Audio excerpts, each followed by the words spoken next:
Visakha MP ticket విషయంలో BJP టీడీపీల మధ్య ఒక రాజకీయ దాగులుమూతలు సాగుతున్నాయని అంటున్నారు. విశాఖ ఎంపీ టికెట్ ని టీడీపీ తానే తీసుకోవాలని చూస్తుంది. విశాఖ ఎంపీ అభ్యర్థిగా బాలయ్య చినాల్లుడు శ్రీభరత్ ని ఎంపిక చేసినట్లే అని ప్రచారం సాగుతోంది. శ్రీభరత్ సైతం తన ఎన్నికల ప్రచారాన్ని ప్రారంభించారు. ఇప్పుడు బీజేపీతో పొత్తుల వల్ల ఈ సీటు విషయంలో పీటముడు పడుతుంది. బీజేపీ విశాఖ సీటు కావాలని కోరుతోంది. ఈ సీటు నుంచి 2014 ఎన్నికల్లో గెలిచిన సెంటిమెంట్ ఆ పార్టీది.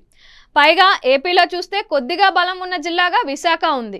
దాంతో మరోసారి గెలిచేందుకు విశాఖనే ఎంచుకుంటోంది. టీడీపీ జనసేన పొత్తులో భాగంగా అనకాపల్లి ఎంపీ సీటుని ఆ పార్టీకి ఇచ్చి విశాఖ నుంచి టీడీపీ పోటీ చేయాలని చూస్తోంది. బీజేపీ కోరితే అరకు ఇవ్వాలని ప్రతిపాదిస్తున్నారు. కానీ బీజేపీ విశాఖ సీటే కావాలని కోరడంతో అనకాపల్లి ఎంపీ సీటుని టీడీపీ తిరిగి తీసుకుంటోంది అని అంటున్నారు. దాంతో మెగా బ్రదర్ నాగబాబుకు వేరే ఎంపీ సీటు చూపిస్తారు అని అంటున్నారు.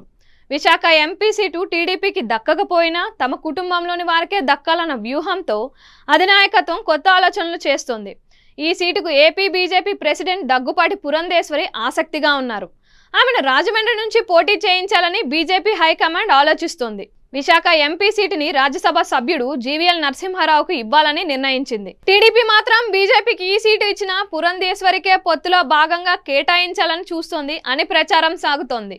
దాంతో గత 4 ఏళ్లుగా విశాఖలో సొంత ఇల్లు తీసుకొని విశాఖ పౌరుడిగా మారిన జీవీఎల్ ని సైడ్ చేస్తున్నారా అన్న చర్చ మొదలైంది.